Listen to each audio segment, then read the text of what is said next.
What's going on, YouTube?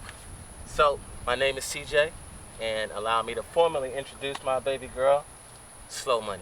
SlowMoney is my 2021 Street Glide Special. I've had her since 2022. I got her when I was stationed in Korea. So I've got the chance to, I've been lucky enough to do some overseas riding. We're now, SlowMoney and I are here in Guam. We've been here for about 2 years, coming up on our final year.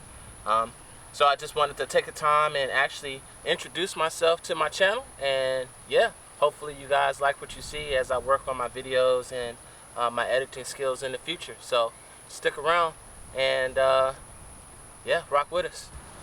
So while I'm introducing SlowMoney to the world, I thought I would start off with, of course, letting you guys know who I am and how I came to own this beautiful bike, and then we will get into what I've done to her so far and what my plans are for the immediate future.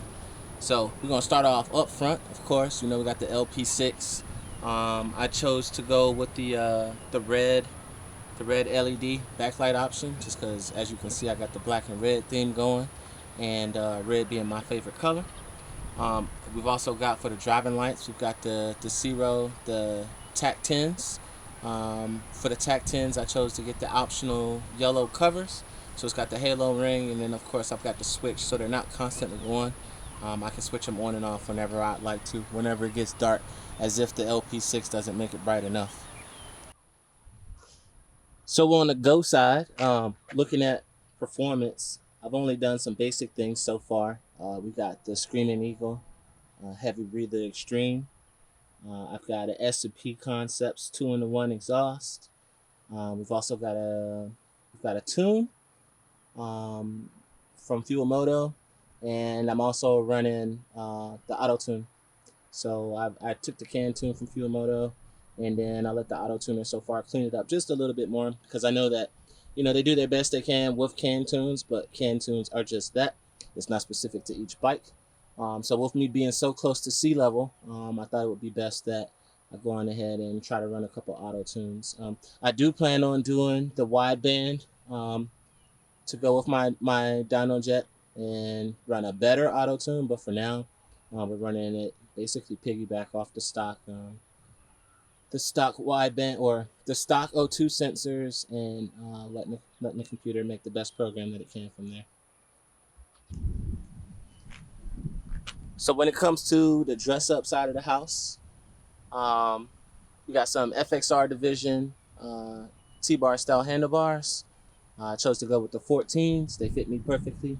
I'm 6 feet tall, and with the drag specialty seats giving me just that right amount of drop back over the factory seat, the 14s fit me. Again, they fit me perfectly. 14s don't go for everybody. I know a lot of times on forums, that's a constant question. You'll see what size bars, what size bars, what size bars. Again, for me, the 14s work. Just know that if you do get the 14s, you will need to get cable extensions.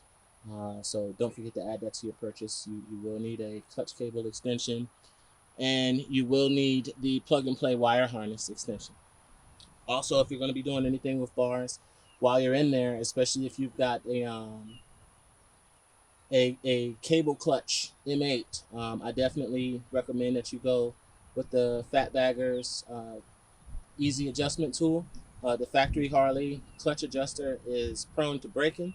I found that out the hard way. Fortunately, one day when my cable adjustment tool broke, I was already on base. I didn't have very far to go, and I didn't have to come to any complete stops before I could get the bike back home. So I was able to get it home safely and shut it down. But definitely, I recommend that probably being one of the first mods that anyone does if you have a cable clutch Harley.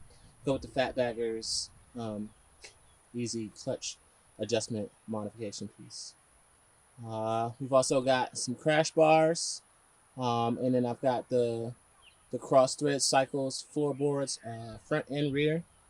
I've got a primary cover, so Ben Franklin looking kind of sinister over there for the primary cover. And then on the points cover, I've also got, I can't remember his name, but it's the clown from Texas Chainsaw Massacre. I've got him on there. Again, with red being my favorite color, as you can see, I got the black and red theme going.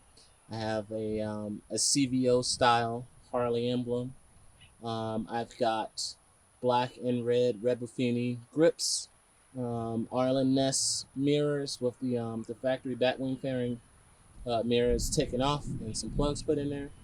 And then I also switched up the levers. So I took the factory brake and clutch lever off, and I've got the Flow Motorsports adjustables.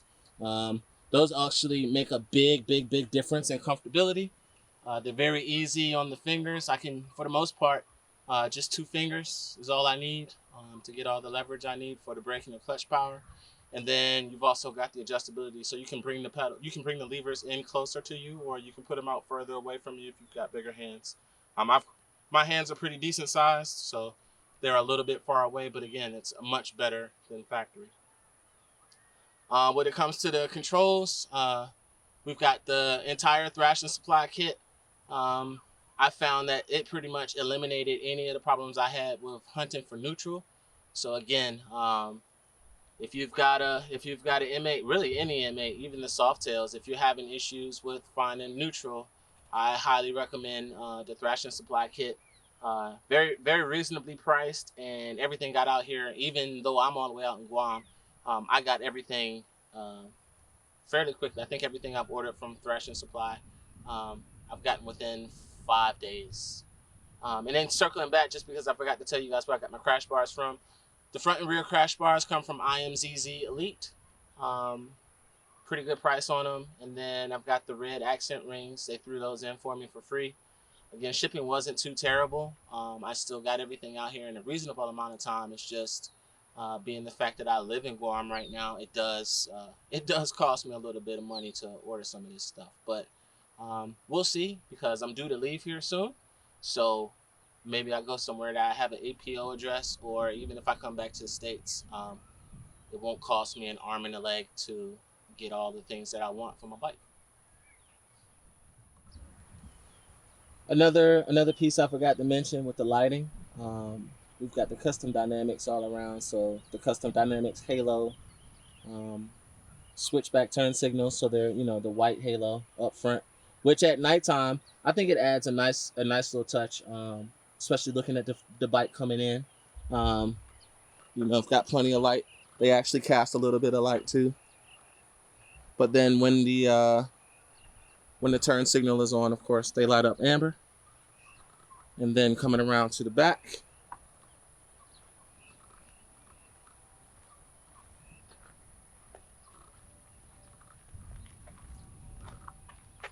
we've got the bag blades with the custom dynamics turn signal module in there.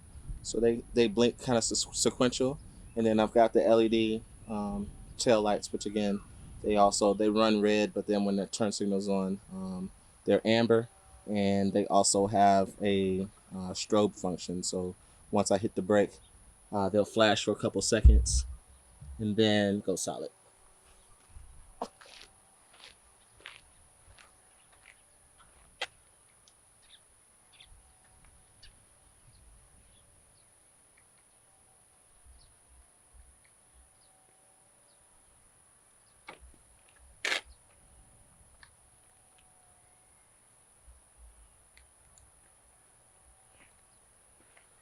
Another thing we got going, I don't know how much of a mod it is, but we do have the Apple CarPlay adapter. So when I'm sliding down the road, I can listen to really whatever I want to listen to, and use maps and all of that functionality. So yeah, this is my baby. Like I said, I appreciate you taking some time to watch my video. Hopefully you enjoy some of the content that I put up on my channel. I also have an Instagram page where, as I get a chance to, because I'm also heavy into photography, so I'll post photos that I do of SlowMoney. It's called SlowMoney CJ on Instagram. So if you get a chance to check me out, I definitely would appreciate a follow on both pages. Peace.